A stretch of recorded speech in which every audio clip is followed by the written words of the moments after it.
এই শেষমেশ এই বান্ধবীকে বিয়ে করতে হলো? এই ন্যাকামি করিস না তো, এসব কিছু বাদ দিয়ে চল তোর বাসায় যাই। আমার বাসায় তোর কি কাজ? আমার বাসায় তোর কোনো কাজ নেই। ও মা, বিয়ে করলি আমাকে, তা এখন বউ নিয়ে বাসায় যাবি না? বিয়ে করেছি মানে এটা কি কোনো বিয়ে? আর তোকে বিয়ে করছি তাই বলে কি আমার বাসায় নিয়ে যেতে হবে তোকে? দেখ ভাই, বিয়েটা কিন্তু আমি আমার নিজের ইচ্ছায় করিনি, তুই জোর করেছিস তাই আমি করেছি। বাবা ফোন দিয়েছে।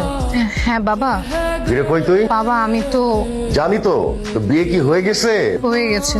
যা হওয়ার হয়ে গেছে, আর মানুষের কাছে জানাজানি হবার আগে বাসায় ফিরে আয়। তোকে নিয়ে যেতে বলেছে।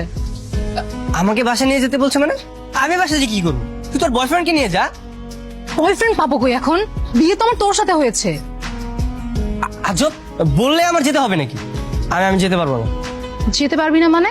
ঠিক আছে তাহলে চল তোর বাসায় যাই। আরে আরে না না না না না, আমার বাসায় যেতে হবে না তোর। তোর বাসায় যাবি না, আমার বাসায় যাবি না, তুই যাবিটা কোথায়? চুপচাপ লাগেজটা নিয়ে আমার সাথে চল, ব্যাগ নে। पूछा हमसे बिछड़े यार আসসালামু আলাইকুম আঙ্কেল। আঙ্কেল, जिसने এই তুমি না আমার মেয়েকে বিয়ে করেছো? শ্বশুরকে কেউ আঙ্কেল বলে নাকি? यार का আসলে আঙ্কেল প্রথমবার বিয়ে করেছি তো, পরের বার ঠিক হয়ে যাবে। পরের বার মানে কি? তোমার কি আরেকটা বিয়ে করার শখ আছে? এই তোর জামাই কি বলে রে? না বাবা, ও মজা করছে। ও আসলে একটু মজা করে কথা বলতে পছন্দ করে তো তাই। একবার শুধু এই বাসা থেকে বেরোতে দে, আর জীবনও তোর সামনে আসবো না। সামনে আসবি না মানে? ডিভোর্স না দিয়ে বাবার সঙ্গে কিছু না বলে চলে যাবি? তখন আমার কি হবে?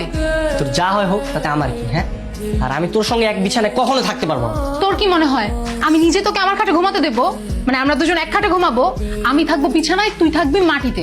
অসম্ভব, আমি মাটিতে থাকতে পারবো না। আমি কেন মাটিতে থাকবো? তুই থাকবি মাটিতে। কারণ রুমটা না আমার, তোর না। তুই তোর বাড়িতে নিয়ে যেতেই, তখন তুই যেখানে ঘুমাতে বলতে আমি সেখানে ঘুমাতাম। বাবা, মনে হয় আমি তোকে জোর করে বিয়ে করেছি। জামাই, এত রাতে এখানে কি করো? ঘুমাচ্ছ না কেন? যাও ঘুমাতে যাও। বাবা, আর কোনো ভালো রুম নেই? আমি কি আপনার সাথে ঘুমাতে পারি? নাজিয়া, আরে তোর জামাইয়ের কি মাথা খারাপ হয়ে গেছে নাকি? কি করেছে? ও বলতেছে আমার সাথে ঘুমাবে, আমাকে বলে যে বাবা আমি কি আপনার সাথে ঘুমাতে পারি? বাবা মনে হয় মজা করে বলেছে। সব সময় সেটা ঠিক না। তোমাকে সব বলছি। ঠিক আছে, আর কতক্ষণ লাগবে? আমি এত ওয়েট করতে পারবো না। আরে ভাই দাঁড়ান না, আমার গার্লফ্রেন্ডের একটা ঝামেলা হয়েছে, এটা শুনবো না আমি? আরে কিসের দাঁড়াবো? আমাদের জন্য আমার শ্বশুরমশাই অপেক্ষা করছে। আপনার শ্বশুর আব্বাকে? কেন, নাজিয়ার বাবা? গতকাল থেকে তো আমি নাজিয়ার স্বামী। নাজিয়া কি বলে?